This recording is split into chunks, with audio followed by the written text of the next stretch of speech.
आज मैं तुम लोगों को फ्री फायर के हर एक स्टाइल की ड्रैग टेक्निक सिखाने वाला हूँ, जिसे हर एक बड़े बड़े प्लेयर्स यूज तो करते हैं बट बताता कोई नहीं।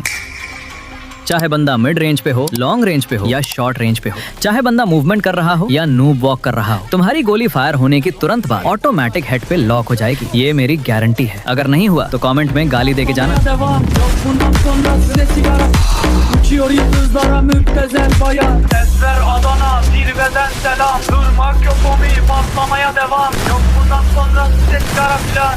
Uçuyor yıldızlara müptezel bayan. Harmanım baba nerede çarşafım? Gördüğüm bu paketler benim dermanım. Hoppa yavaşça açıldı fermanım. Panel users, hackers, सेंसी सेलर्स, इन सब के बीच रहते हुए भी मैं एक छोटी सी उम्मीद लेकर तुम लोगों के बीच आया हूँ, ताकि तुम्हें कोई अच्छे से गाइड कर सके। एक एवरेज प्लेयर से प्रो प्लेयर बनने के लिए जो स्टेप्स लेना पड़ता है वो और कोई नहीं बताता, बट मैं हूँ अल्ट्रा, जो तुम लोगों को बेसिक से लेकर एडवांस तक सारी टिप्स एंड ट्रिक्स देता रहेगा। सबसे पहले बात करते हैं एम प्लेसमेंट की, जिसको लेकर हर बंदा कंफ्यूज रहता है कि एम व्हाइट रखना चाहिए या रेड।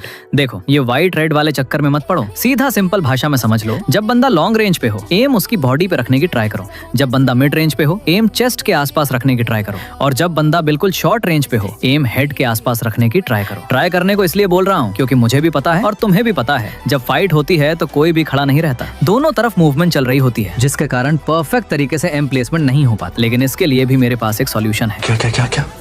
जब तुम एम प्लेसमेंट करते हो, सेम टाइम पे जॉयस्टिक को भी ट्रैक करके रखो।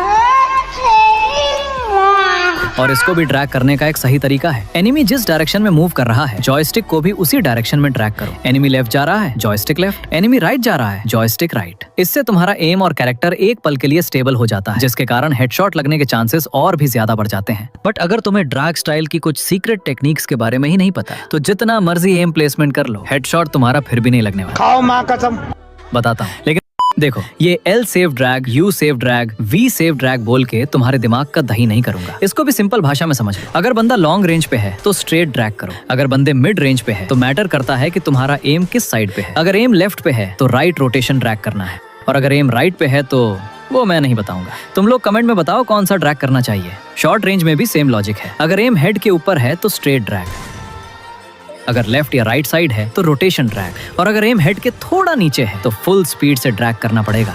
तो यहाँ तक तो समझ गए होंगे। अब आते हैं तुम लोगों के कमेंट्स पे। एक्यूरेसी वाली पोस्ट पे तुम लोगों ने बहुत सारी प्रॉब्लम शेयर किए थे, उनमें से एक लकी कमेंट मैं पिक किया है। भैया, जब शॉटगन से हेडशॉट लगता है तो एसएमजी से नहीं लगता, और जब एसएमजी से लगता है तब डेजर्ट या वुड पैकर से नहीं लगता। देखो भाई, इसका रीजन बहुत सिंपल है। तुम सारे गन पे सेम ड्रैग स्टाइल यूज कर रहे हो, और यही सबसे बड़ी गलती है, जो सिर्फ तुम ही नहीं, फ्री फायर के 90% ऑडियंस इस गलती को कर रहे हैं, जिसके कारण इन लोगों का हेडशॉट कभी अच्छा लगता है, ये कभी बिल्कुल भी नहीं लगता, क्योंकि हर गन का ड्रैग स्टाइल अलग होता है।